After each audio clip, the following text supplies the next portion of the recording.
two lives. I worked all day and went home napped and partied all night. And I lived to have a good time, and that's. But I thought it was okay as long as I wasn't stepping on anybody's feet. So I rode the line a little too closely, though, and I got bit. Homicide is usually it's a situational crime that it usually doesn't take a lot of planning. People don't go out and work that side that often and set out to kill people. And I pulled into a gas station late one night after partying downtown. It was about 3 in the morning, and I met this lady who needed directions, so I directed her in the way she was going, way she needed to go, and she asked if I wanted to stay up later and do some drugs, and we went up cocaine. I said, North Portland, and we'll find some. All we could find some crack cocaine, so we bought that for about $20, $10 worth. It's just a tiny rock. We brought it back to my houseboat and did that, and about a half hour, an hour later, I asked her if she wanted to stay. It was about 4 or 5 in the morning, and she declined, so I took her back to her car, and on the way I asked her for a blowjob, continued her fellatio, and I squeezed her breast, and unbeknownst to me, she had an aversion to mammary foreplay, and she hated her breast to be squeezed, and especially when she was on her period, which she was at the time. I squeezed her breast, she bit my penis, and I hit her, and she immediately bit harder, and I hit her again, and she bit harder. She was trying to take it off, and I couldn't get more skin off or anything. I didn't know what to do. After about 30 seconds, I knew I was about to lose my hand. I just flipped out and ripped the penis out of her mouth and attacked her.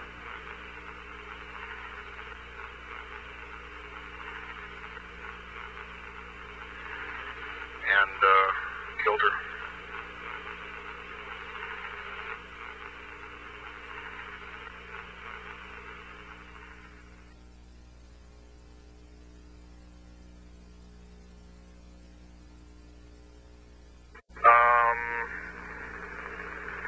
Let's see. Okay, then prior to my trial, when I was being held in the Justice Center jail, I was,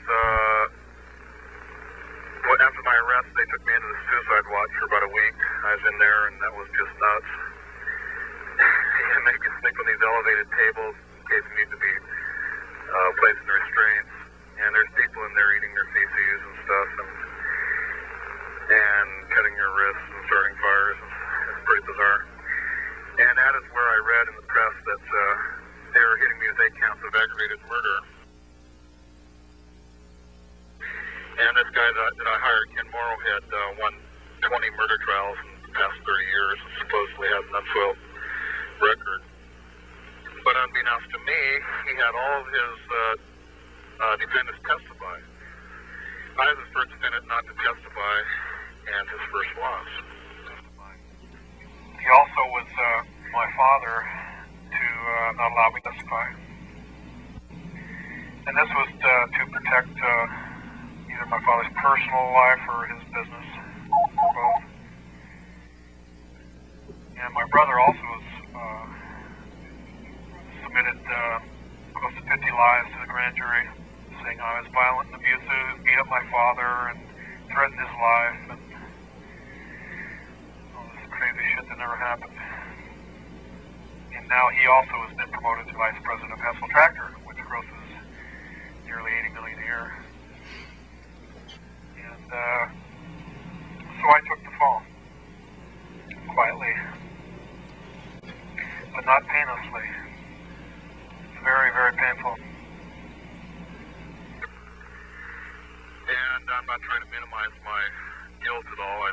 I was totally abhorred by what I did, and find it very hard to live with myself.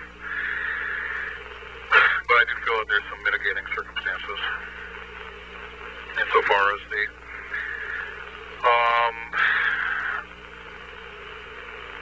maybe the drug and alcohol use and the penis bite. And I don't know. I thought it was a manslaughter type crime, but I was charged with 8 counts of aggravated murder. I was convicted on 2 counts of aggravated murder based on kidnapping and assault.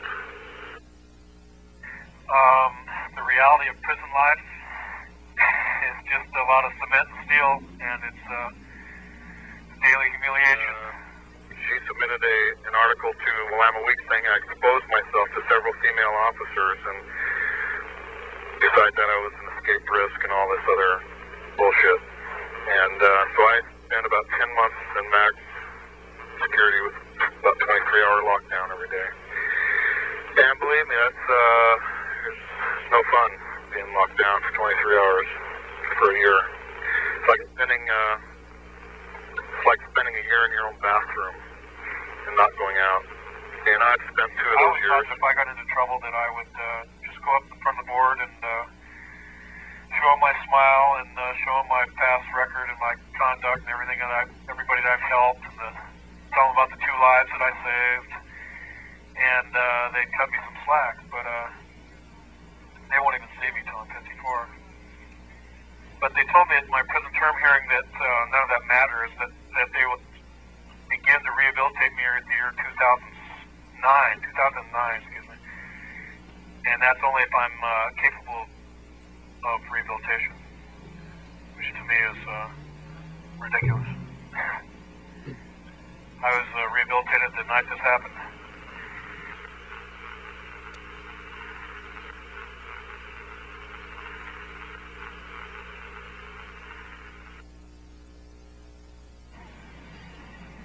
It's like I'm in a whole different world, and I know all about your world, but I live on this planet now, and that's just a vague memory now, what my life used to be like. The time seems to go a lot faster in prison because you don't have any events to relate to, like vacations and birthdays and births and watching people grow. You don't see that out there, so it's just kind of day by day. Every day is gray. Every day is regimented. But I'll tell you, the thing that I fear the most about being incarcerated is not having a family. It's something that I never realized how much it meant to me until I was faced with not having one. And that to me is an immense forfeiture. And I don't know that I'll be able to have a family if they release me. At the end of my term, they want to hold me here till I'm 54, but they can't hold me here till I'm 64.